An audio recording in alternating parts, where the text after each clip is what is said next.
Arnold, nice to see you again. And I think the first thing I have to ask you is, has it been anything like you expected it would be here in South Africa for you? Let me grab that for you.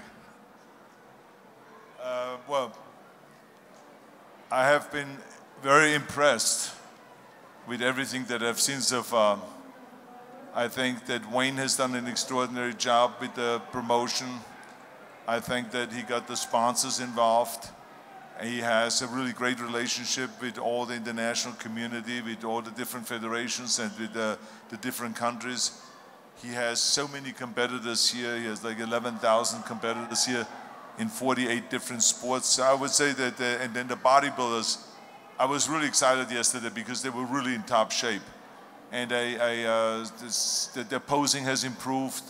And I think I was very happy that Dexter Jackson won because he was, without any doubt, you know, the best.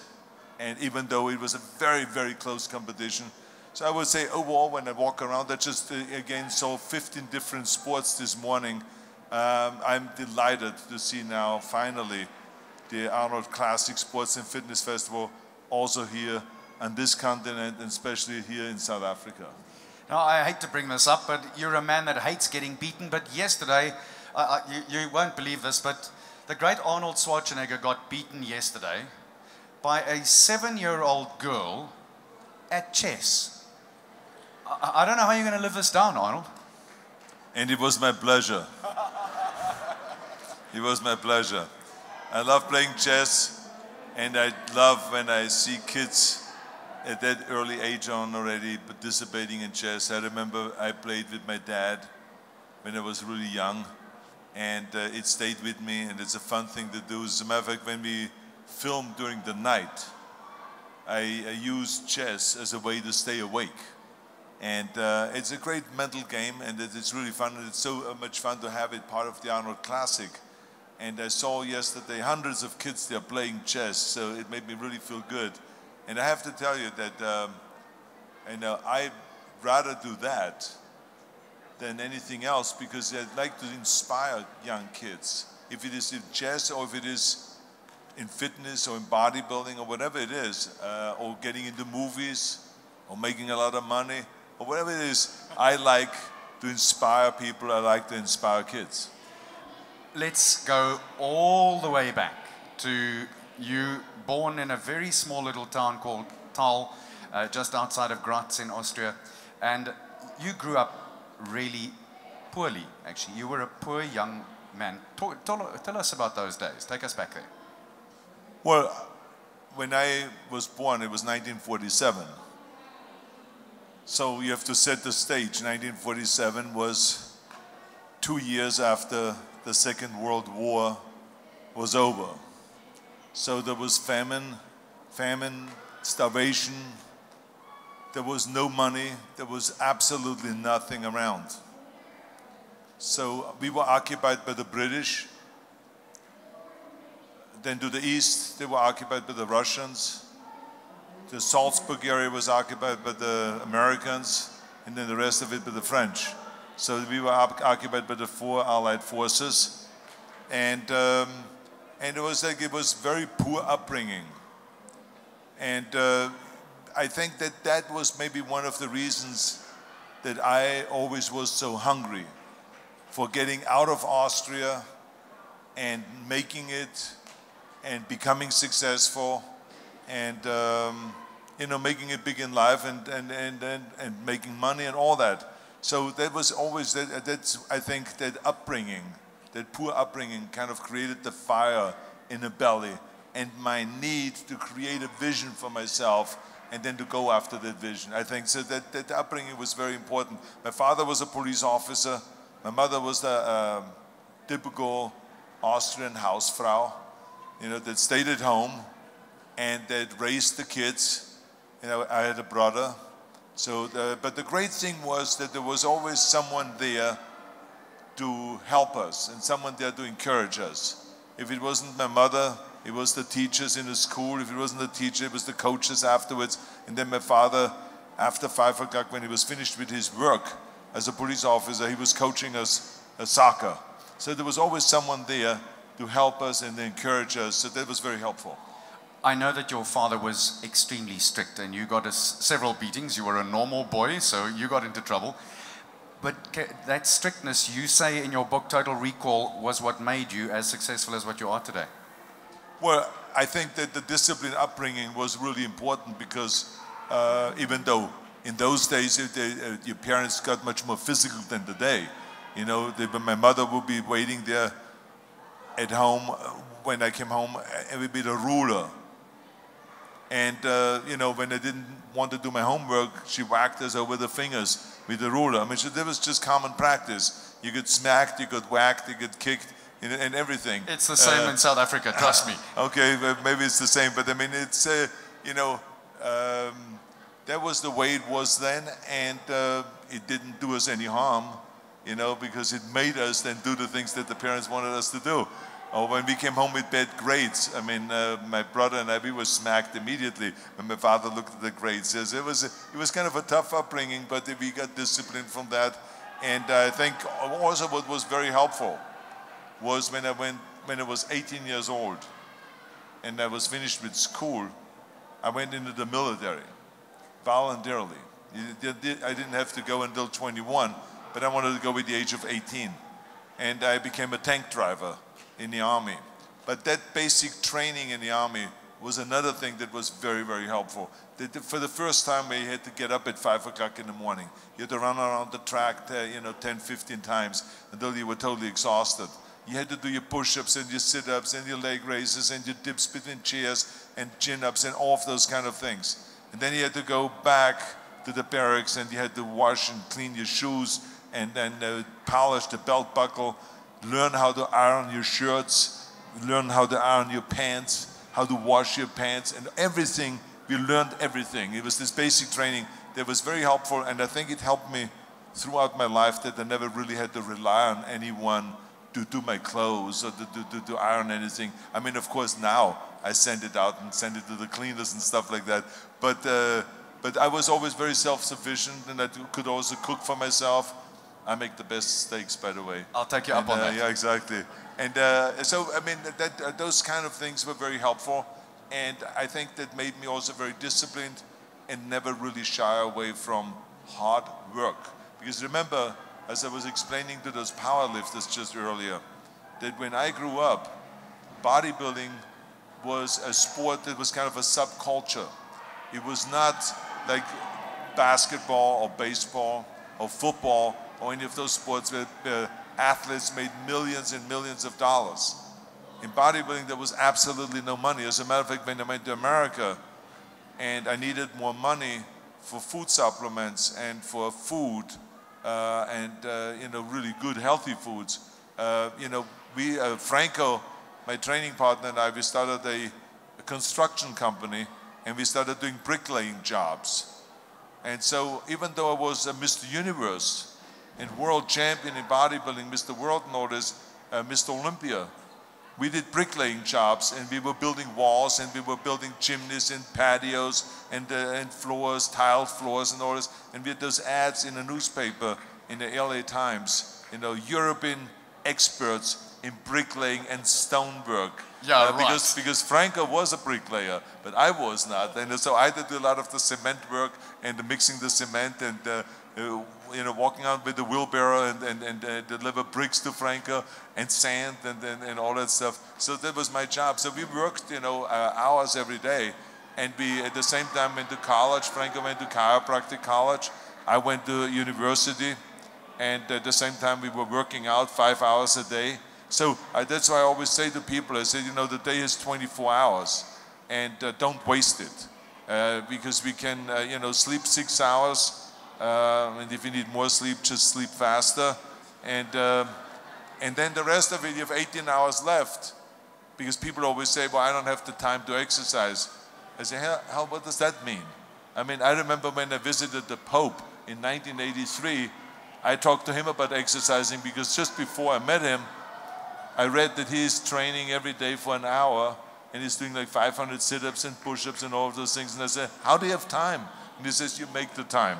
You know, and that's why he got up at 5 in the morning, and from 5 to 6 he worked out, and then he read newspapers in 6 different languages, and then he had breakfast, and then he started to work. So imagine all of the things that he has done before. And I remember when I was the chairman of the President's Council on Physical Fitness and Sports under President Bush, every time I went to the White House, at 6 in the morning, he was already in the gym, working out. So if a president of the United States can find the time to work out, and the Pope can find the time to work out, and all those other business executives and leaders have time to work out, I'm sure that everyone else can find the time to work out. Because as I said, it's 24 hours a day, you have time to work out.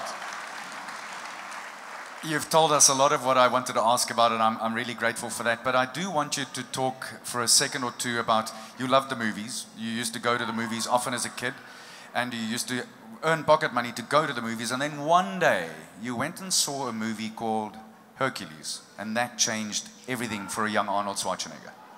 Well, I was at this age, you know, when you get to be 12, 13 years old, where you want to see kind of heroic movies. And now the age is even younger. I mean, I have kids come up to me with the age of 4 and say, I'll be back. I saw your movie, I'll be back, I'll be back. You know, so I said to myself, how does this young kid have seen my movie? I mean, in America, my movies, a lot of those action movies are R-rated, which means kids cannot see it.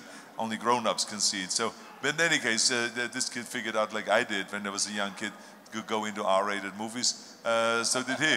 But I mean, so I was at that age where, you know, action movies and heroic movies, I think I was looking for strong idols, people that I could admire. And so we saw the movies, you know, with Kirk Douglas doing the Western movies, and Ben-Hur, and with Charlton Heston and all those things. But then one day, I remember there was this big advertisement, and there was this huge sign out in front of the theater where I always saw my movies in Graz, and it said Hercules on top. And so I said, wow, that's great, Hercules. I mean, I'm going to be curious about that movie. And I went to see the movie.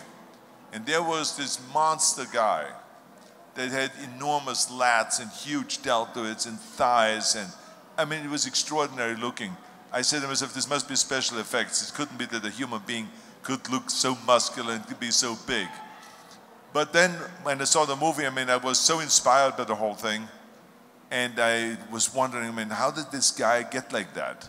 And then by total coincidence, I walked on the street, and there was a store where I used to buy, they sell jeans and some sporting goods stuff, and in a lot of American type of thing, which was very unique. This was the only store in Graz that had that. And there was a bodybuilding magazine in there. And it was a German bodybuilding magazine. And I looked at it, I saw this muscular guy that looked like the guy I just saw in the movies. And sure enough, when I picked up the magazine, it said Reg Park, and it said from Mr. Universe to Hercules. And he basically had his whole life story in the magazine about how he won Mr. Universe and how he then got into movies. So I bought that magazine right away. I took it home and I started reading. And I read it, and I read it, and I read it over and over again. And then all of a sudden, I had this clear vision in front of me of me standing, just like the pictures showed, me standing up there, me up there on that stage, and me winning the Mr. Universe contest. So it was like almost kind of like a vision that I had to chase now. So I went and I started analyzing the training programs in there, and I started joining a weightlifting club in Austria. I started working out. I started buying myself some weights and some, place where there were old medals and stuff like that, and plates that we could get, and then have them build a dumbbell for me. And I went home and I started exercising and weightlifting and everything, and then the rest is history.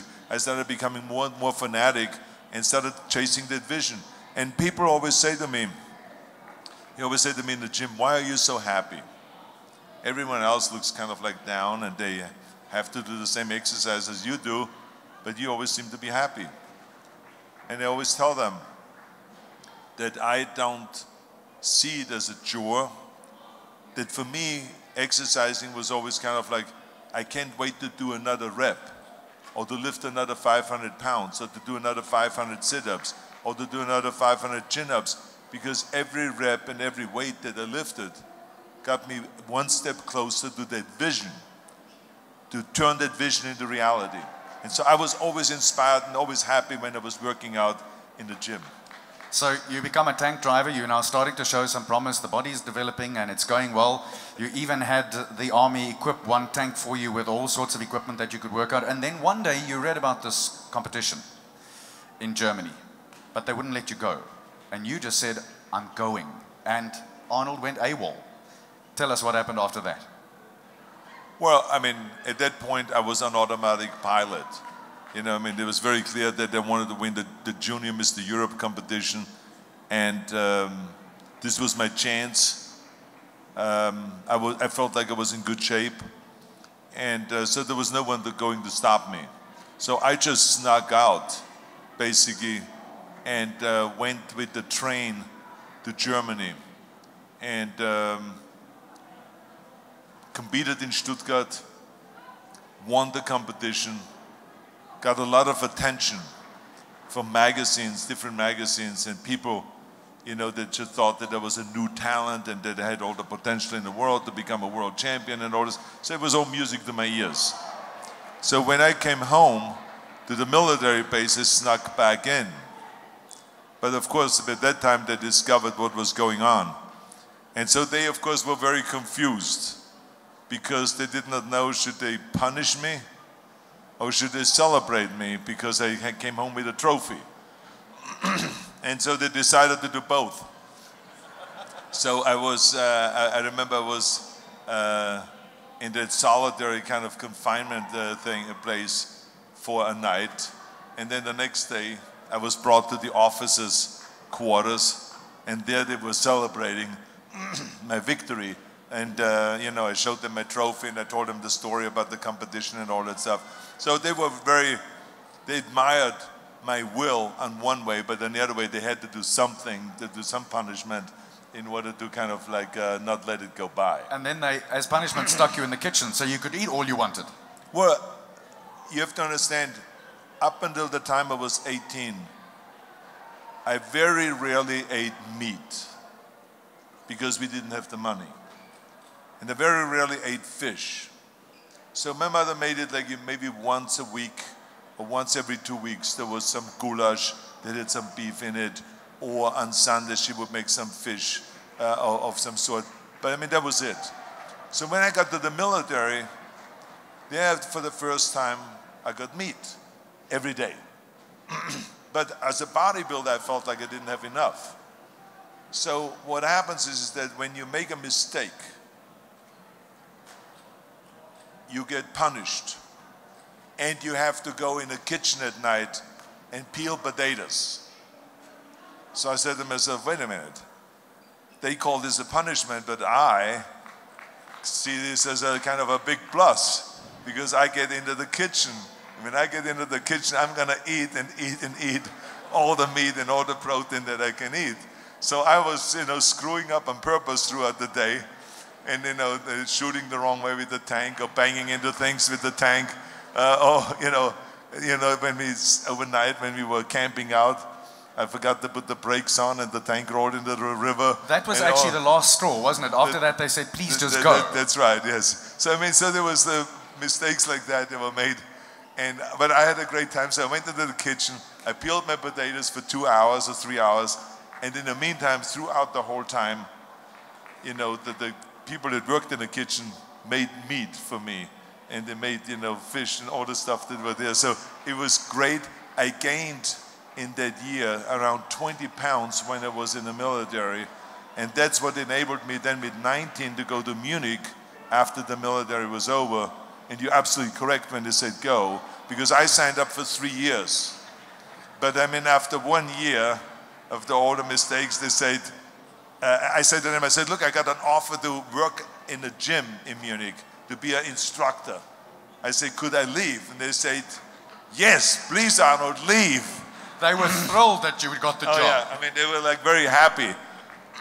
And so anyway, I left. I went to Germany, worked out there for 2.5 months or so.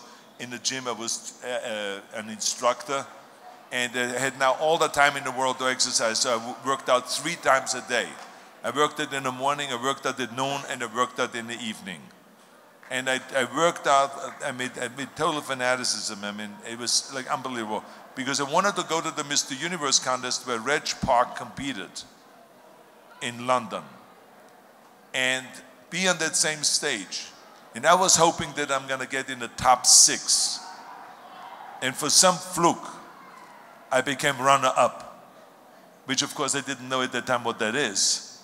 So when they announced me, they says, and the runner-up is Arnold Schwarzenegger. I had no idea, right? So I go up there because I barely could speak English, only a few words. So I got up there on stage and I got this trophy. And then they announced the winner, Jet Jordan.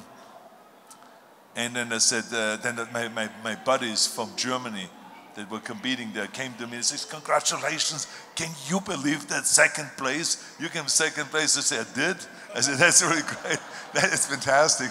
So I was like really happy. I was the happiest guy in town.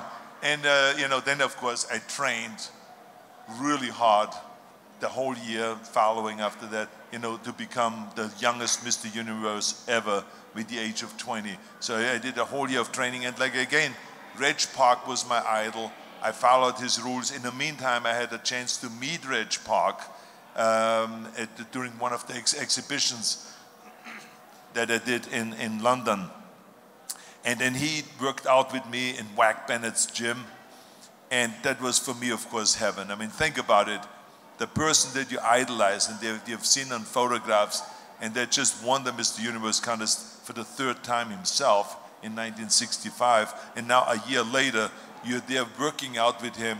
He just arrived from South Africa, I remember, in London. And we worked out at midnight. And I stayed up extra. And I wanted to work out with him because whenever he arrived, it was his rule to work out right away. And so I worked out with him, and it was like the most unbelievable experience. And he gave me so much inspiration again that when I went back to Germany, I trained that whole year really hard. And then in 1967, with the age of 20, I became the youngest Mr. Universe. Obviously, Reg Park, who was then living in South Africa, had a massive influence on your career. I want to move on because we're running out of time quickly. I'm really enjoying this chat with you. I hope you are too.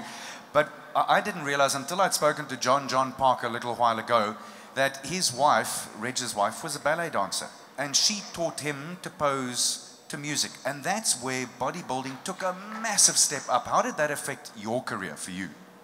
Well, I remember that when I watched Reg pose in London and in Newcastle and Manchester and different places that we traveled, he was the only one that was posing to music. And he also had some very graceful moves. So I asked him about that.